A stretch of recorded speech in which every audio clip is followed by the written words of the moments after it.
Shalom, saudara-saudariku yang terkasih. Semoga Anda semua dalam keadaan sehat ketika mendengarkan renungan ini. Hari ini kita bersama gereja, seluruh gereja, merayakan dua tokoh yang sangat penting, yaitu Petrus dan Paulus. Petrus menjadi penting karena dia menjadi pemimpin para rasul, yang di atasnya dia sebagai batu karang, Yesus mendirikan gereja. Paulus sendiri menjadi sangat penting karena dia dikenal sebagai Rasul Agung. Karena dia paling giat dan paling luas mewartakan kabar gembira Tuhan. Bahkan hampir separuh dari Perjanjian Baru berisi surat-surat dari Paulus sendiri.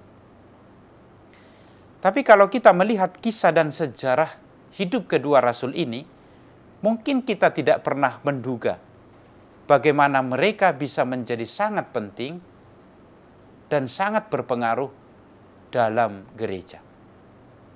Paulus kita tahu bahwa dia mengalami pertobatan dalam perjalanannya ke Damsyik. Dia sangat dikenal pada awalnya seorang penganiaya orang Kristen.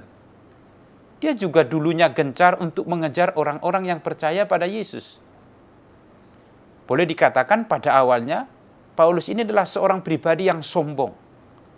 Ia hendak menghentikan pewartaan tentang kebangkitan Tuhan. Namun justru Tuhan memanggil dia untuk menjadi rasul dan pewarta. Santo Petrus sendiri, kita tahu dalam kisah-kisahnya dalam kitab suci, dia juga pribadi yang tidak sempurna. Dia pribadi yang labil. Bahkan dianggap tidak memahami dengan baik misi dari Tuhan Yesus sendiri.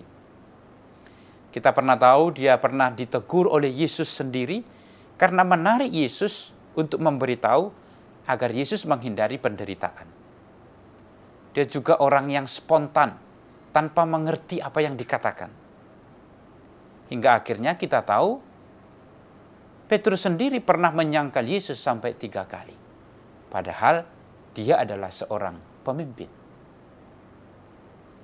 Namun akhirnya Petrus inilah batu karang. Di atas dia dibangun gereja karena Yesus menghendaki demikian. Dalam banyak kesempatan juga Petrus dan Paulus ini bukan orang yang mudah akrab, boleh dikatakan bukan orang yang saling setuju, gampang setuju. Petrus dan Paulus kalau kita baca dalam kisah para rasul pernah saling berdebat keras, saling tidak menerima pendapat. Mereka pernah berdebat, bahkan mungkin dianggap seperti bertengkar.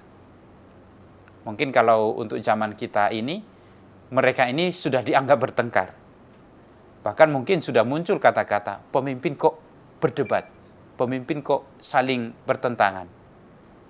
Tapi akhirnya kita tahu, hari ini, bahwa kedua rasul ini dirayakan bersama-sama oleh gereja. Saudara-saudariku yang terkasih, fakta-fakta yang saya katakan tadi menegaskan bahwa Tuhan tidak pernah salah memilih dan menentukan orang-orang yang akan dipakainya untuk menjadi pewartanya. Ia tidak salah milih, dia tidak salah memilih orang-orang yang akan dijadikan pekerjanya. Kesadaran ini perlu juga kita hayati dalam pengalaman hidup kita beriman. Para pewarta, para pelayan, gembala yang ada bersama-sama dengan kita di paroki kita masing-masing, di lingkungan kita adalah pribadi-pribadi yang sungguh dipilih oleh Allah.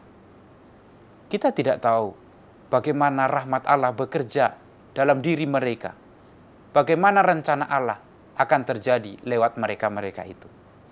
Yang pasti, lewat peristiwa hari ini, kita diajarkan bahwa Tuhan tidak pernah salah memilih orang-orang untuk dijadikan sebagai perpanjangan tangannya.